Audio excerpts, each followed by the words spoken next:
Hi hello friends, అందరికీ నమస్కారం. Welcome back to my channel. ఇవి వచ్చేసి చిన్న పరుగులు, వీటిని పిత్త పరుగులు అని కూడా అంటారు. మా ఊరికి వస్తే మా నాన్నమ్మ అయితే తీసుకుంది. వీటిని అయితే శుభ్రంగా క్లీన్ చేస్తుంది. ఫస్ట్ అయితే మనం తలా తొక్క తీసేసి ఇలా క్లీన్ చేసుకోవాలి.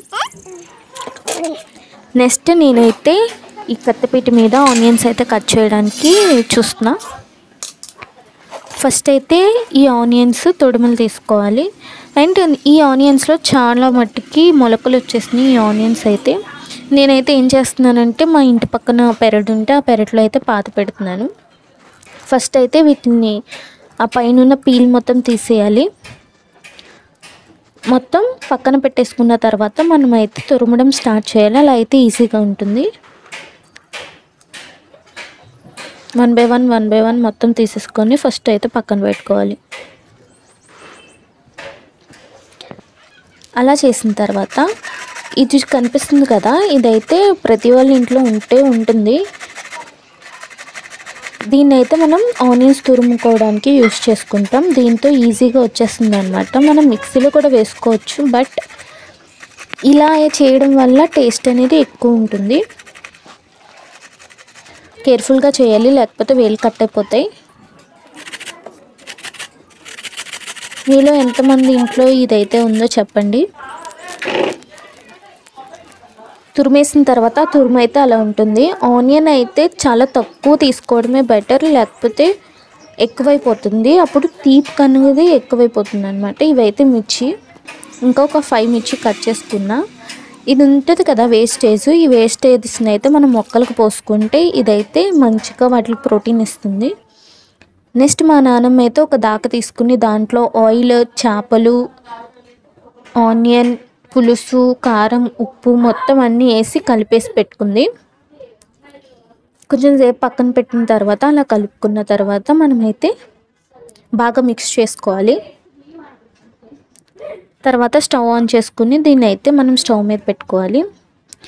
దీన్ని అయితే శనగలు అంటారు. ఈ శనగల్లో ఏంటంటే ఇలా అల్లం, వెల్లుల్లి, జీలకర్ర నూరుకోవడానికి యూస్ చేస్తారనమాట. పల్లెటూరులో దీన్ని అయితే యూస్ చేస్తారు. అంటే స్మాల్ క్వాంటిటీలో మనం నూరుకోవడానికి అయితే ఇదైతే యూస్ చేస్తారు. మా నాన్నమ్మ అయితే దాంట్లో జీలకర్ర అయితే నూరుతుంది. జీలకర్ర, అల్లం, వెల్లుల్లి బాగా నూరుకొని పక్కన పెట్టుకోవాలి అందులో వేసుకోవడానికి. కొన్ని వాటర్ పోసుకుంటా మనం ఇలా చేయడం వల్ల బాగా మిక్స్ అవుతుంది అన్నమాట. తర్వాత మనం ఇందాక గ్యాస్ ఆన్ చేసుకుని పెట్టుకున్నాం కదా, అదైతే మనకి ఉడుకుతుంది. బాగా ఉడికిన తర్వాత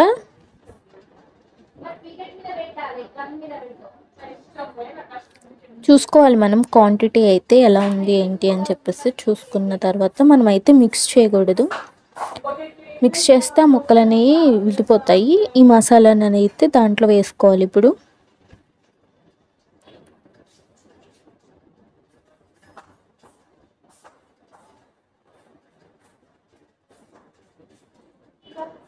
ఇలా మనం ఒక క్లాత్ తీసుకుని దాన్ని అలా తిప్పుకోవాలి. అంతేగాని మనం గరిటె పెట్టి మాత్రం అయితే తిప్పకూడదు. గరిటె పెట్టి తిప్పడం వల్ల ఆ పీసెస్ అనేవి బ్రేక్ అయిపోయే ఛాన్సెస్ ఉంటాయి. సో మనం గరిటె పెట్టుకోవడమే బెస్ట్. జస్ట్ అలా కదుపుకోవాలి అంతే, అది కూడా టేస్ట్ చూడడానికి కోసం. మనం ఇప్పుడే చూసుకోవాలి ఉప్పు, కారం, పులుపు అన్నీ సరిపోయినాయా లేదా అని చెప్పేసి. చూసుకున్న తర్వాత ఇంకా కొంచెం సేపు బాగా మనమైతే ఉడకనివ్వాలి.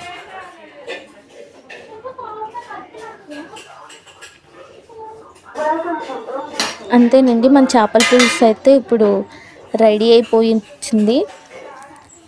తర్వాత మనం గ్యాస్ ఆఫ్ చేసుకోవాలి. చూడండి, పీసెస్ మొత్తం ఉడికిపోయినాయి. ఇప్పుడైతే మా నాన్నమ్మ అయితే టేస్ట్ చూడడం కోసం ప్లేట్లో అన్నం పెట్టుకుంది.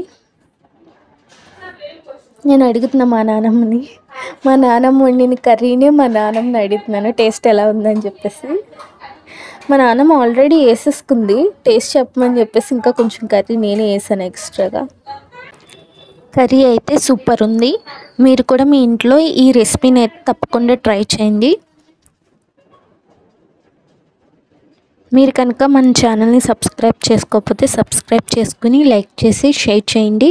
అండ్ ఇంకా ఇలాంటి వీడియోస్ ఇంకా కావాలని ఉంటే బెల్ ఐకాన్ అయితే ఆన్ చేసుకుని పెట్టుకోండి.